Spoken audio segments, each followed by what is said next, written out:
नमस्कार, मैं हूं मौसम पांडे और आपका स्वागत है इनर रिफ्लेक्शन सीरीज़ में। आज मैं आपसे एक बहुत परिचित सवाल पूछना चाहती हूं। शर्मा जी के बेटे के इतने नंबर आए तो तुम्हारे क्यों नहीं? देखो तुम्हारी बहन कितनी जिम्मेदार है। तुम्हारे दोस्त ने तो यह कर लिया, तुम कब करोगे? शायद हम में से बहुतों ने ये बातें सुनी हैं और हम में से बहुतों ने अपने बच्चों से कही भी हैं। हमारा उद्देश्य गलत नहीं होता। हम चाहते हैं कि बच्चा बेहतर करे, लेकिन आज का सवाल थोड़ा अलग है। क्या तुलना बच्चे को बेहतर बना रही है या उसे यह सिखा रही है कि वह जैसा है वैसा पर्याप्त नहीं है?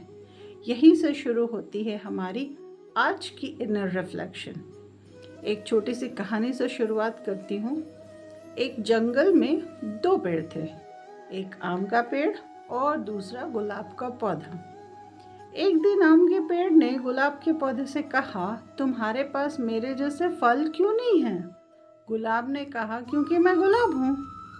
कुछ दिनों बाद गुलाब ने आम के पेड़ से कहा, तुम्हारे फूल मेरी तरह खूबसूरत क्यों नहीं हैं? पेड़ चुप हो गया। दोनों अपने अपने अस्तित्व में सुंदर थे, लेकिन तुलना ने दोनों को यह महसूस करा दिया कि जो उनके पास है वह पर्याप्त नहीं है। दोस्तों, बच्चे भी ऐसे ही होते हैं। हर बच्चा एक जैसा नहीं होता। किसी का गणित अच्छा है, किसी की कहानी कहने की क्षमता, किसी का खेल अच्छा है, किसी की एम्पैथी, किसी को किताबों में आनंद मिलता है, किसी को चीज़ें बनाना पसंद है। बच्चों की तुलना करना आसान है, उन्हें समझना कठिन। इसे थोड़ा साइकोलॉजिकल पॉइंट से समझते हैं। जब बच्चे को बार बार किसी से कंपेयर किया जाता है तो उसका ध्यान धीरे धीरे इस प्रश्न से हटकर कि मैं कल से कितना बेहतर हुआ, दूसरे प्रश्न पे जा अटकता है कि क्या मैं उससे बेहतर हूँ। और यही फ़र्क है। पहला सवाल ग्रोथ पैदा करता है, जबकि दूसरा सवाल कंपटीशन। सेल्फ वर्थ को जोड़ के देखिए। इससे बच्चों का आत्म मूल्य लगातार बाहरी तुलना पर निर्भर होने लगता है। वो जीतने पर खुश होता है, लेकिन हारने पर खुद को ही कम समझने लगता है। अगर हम भारतीय ज्ञान की दृष्टि से देखते हैं तो भगवत गीता में श्री कृष्ण अर्जुन को उनके स्वधर्म की ओर देखने की बात कहते हैं। एक विचार जो बहुत इम्पोर्टेंट है पेरेंटिंग लेसन में, हर व्यक्ति की यात्रा अलग है। अर्जुन को किसी और का धनुर्धर बनने की आवश्यकता नहीं थी, जो उसे अपने सामर्थ्य को पहचानना था। आज हमारे बच्चों के साथ भी यही है। हम उन्हें किसी और की कॉपी बनाने की कोशिश कर रहे हैं। हमारा काम यह नहीं कि हमारा बच्चा किसी दूसरे बच्चे के जैसा बने। हमारा काम यह है कि हम अपने बच्चे को उसके सर्वोत्तम स्वरूप तक पहुंचाएं। कंपैरिजन ना करके उसे मोटिवेट करें। But the question is again, practically is it possible in parenting? हम प्रैक्टिकली क्या करते हैं? देखो, दूसरा बच्चा तुमसे आगे कैसे निकल गया। उसकी जगह हम ये कह सकते हैं कि तुम अपनी पिछली कोशिश से क्या बेहतर कर पाए। तुम्हारा भाई तुमसे ज़्यादा रिस्पॉन्सिबल है, अब तुम्हारे रिस्पॉन्सिबिलिटी को थोड़ा बढ़ा सकते हैं। Change it this ways. तुम हमेशा दूसरों से पीछे रह जाते हो, उसकी जगह आप ये कह सकते हैं, हर किसी की गति अलग होती है, हम तुम्हारी गति पे काम करेंगे। तुम अपने इतने कम नंबर कैसे ला सकते हो? इसकी जगह ये कहें कि लेट्स सी डिफ़िकल्टी कहाँ है, स्ट्रैटेजी चेंज करते हैं। कंपैरिजन का सबसे बड़ा नुकसान ये होता है कि वो बच्चों की कॉन्फिडेंस को बहुत लो कर देता है। And many a times it breaks the connection with the parents। और जो भी कंपैरिजन कर रहा है, टीचर हो, पड़ोसी हो, whoever, क्योंकि बच्चा महसूस करने लगता है कि ये जो मेरे माता पिता, ये जो मेरा शिक्षक मुझे कह रहा है वो मुझे मेरे हिसाब से स्वीकार नहीं कर रहे। जब मैं अच्छा परफॉर्म करूँगा तो वो मुझे स्वीकार करेंगे और वो तब अपनी समस्याएं शेयर करने की बजाय छिपाने लगते हैं।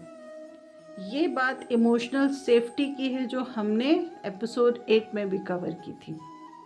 जिस घर में हर बात कंपैरिजन बन जाए वहाँ बच्चे का असली संघर्ष वो कभी साझा नहीं करता, वो अपना डर कभी नहीं बताता।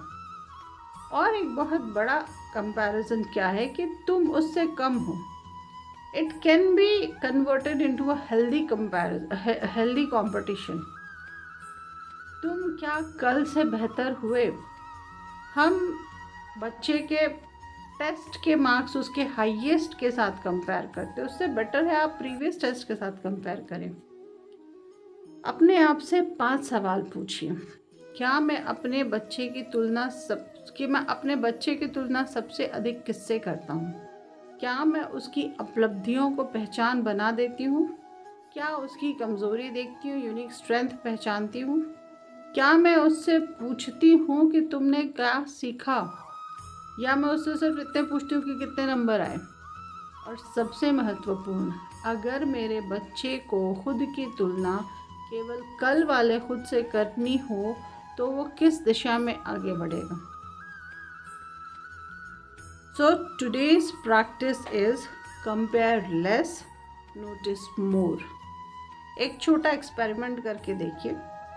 इस वीक अपने बच्चे की तुलना किसी दूसरे बच्चे से मत कीजिए, बल्कि हर रोज़ ये नोटिस कीजिए कि उसने आज क्या अच्छा किया, कहाँ अच्छा प्रयास किया, उसने क्या नया सीखा, उसने किसके प्रति संवेदनशीलता दिखाई, एम्पैथी दिखाई। और फिर उसे ये बताइए, मैंने तुम्हारी कोशिश देखी। एक छोटा सा वाक्य बच्चे को अंदर से बहुत आपसे कनेक्ट कर देगा। हम अक्सर बच्चों से कहते हैं दुनिया में सबसे आगे निकलो। शायद हमें एक दिन उनसे यह भी कहना चाहिए कि दुनिया से आगे निकलने के पहले अपने कल से आगे बढ़ो, अपने आप से रेस करो। हर बच्चे की रेस यदि वो खुद से करे तो सेल्फ ग्रोथ होती है। बच्चा अपना रास्ता खुद खोजेगा, वो अपनी आवाज़, अपनी क्षमता पहचान सकेगा। तो बस ये विश्वास करवाइए अपने बच्चों को कि मैं जैसा हूँ मुझे समझने वाला कोई है। Let's not compare them, let's compete them with themselves। तो अगली बार जब आपके मन में ऐसा आए कि देखो वह बच्चा कितना आगे निकल गया, तो एक पल रुकिए और ख़ुद से पूछिए, क्या मैं अपने बच्चे को किसी और की मंजिल दिखा रहा हूँ या उसकी अपनी दिशा? क्योंकि पेरेंटिंग का उद्देश्य दूसरे से बेहतर बच्चा बनाना नहीं है, बच्चे को उसके सर्वोत्तम स्वरूप तक पहुँचाने में मदद करना है। याद रखिए, कंपैरिजन बच्चे को दूसरे की ओर देखना सिखाता है, कॉन्फिडेंस उसे अपने भीतर देखना सिखाता है। हर बच्चे की अपनी गति, अपनी प्रतिभा, अपनी यात्रा है। मैं हूँ मौसम पांडे और ये था इनर रिफ्लेक्शन सीरीज एपिसोड 10, तुलना से कॉन्फिडेंस तक। Changing lives begins by changing vibes. Thank you.